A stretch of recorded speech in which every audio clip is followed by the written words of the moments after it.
सोचो, तुम एक ऐसे घर के सामने खड़े हो जो बिल्कुल परफेक्ट लग रहा है। लोकेशन टॉप क्लास है, डिजाइन मॉडर्न है, प्राइस सरप्राइजिंगली बहुत कम है। लेकिन फिर तुम्हें पता चलता है कि इस घर के अंदर कभी एक ऐसी मौत हुई थी जो बिल्कुल नॉर्मल नहीं थी, और लोग कहते हैं कि ये घर अब भी खाली नहीं है।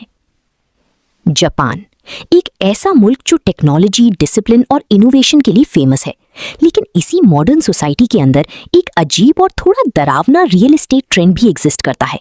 इसे कहते हैं जीको बुक्कन।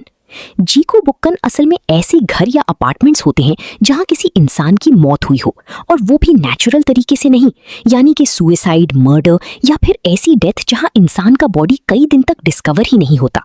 जापान में लोगों का ये बिलीफ है कि ऐसी जगहों पर बुरी रूहें या नेगेटिव एनर्जी रह जाती हैं।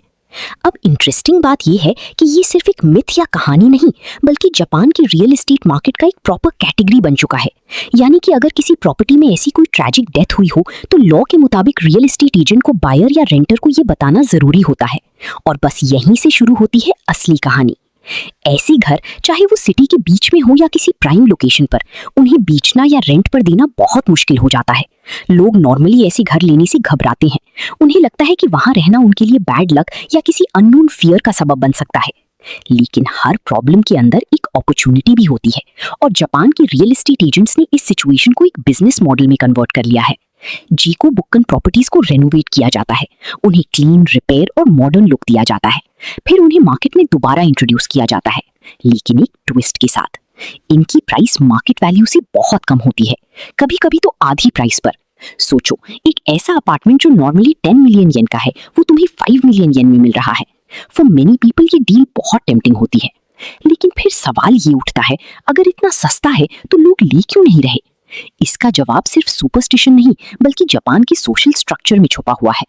जापान इस वक्त एक सीरियस डेमोग्राफिक क्राइसिस फेस कर रहा है।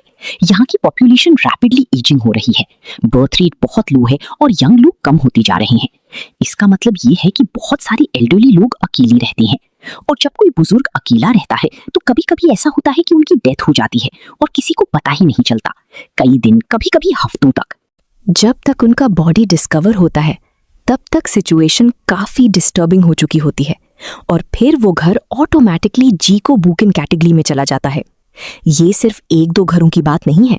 एस्टिमेट्स के मुताबिक जापान में ऐसे घरों की तादाद 1 मिलियन से ज्यादा हो चुकी है, यानी कि एक पूरा हिडन रियल एस्टेट मार्केट जो सिर्फ इसी कॉन्सेप्ट पर बेस्ड है। अब रियल एस्टेट एजेंट्स का फोकस होता है कि वो इन प्रॉपर्टीज को कैसे सेल या रेंट करें, और यहाँ पर उनकी स्ट्रैटेजी इंटरेस्टिंग हो जाती है। वो मेनली यंग लोगों को टारगेट करते हैं, क्योंकि यंगर जनरेशन कंपैरेटिवली कम सुपरस्टिशियस होती है। उनके लिए अफोर्डेबिलिटी ज्यादा इंपॉर्टेंट होती है।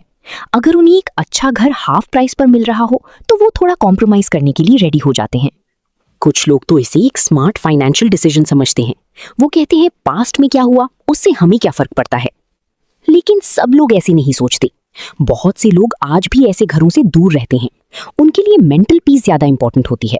उन्हें लगता है कि चाहे कुछ हो या ना हो, लेकिन ऐसी जगह पर रहना उनके लिए अनकंफर्टेबल होगा।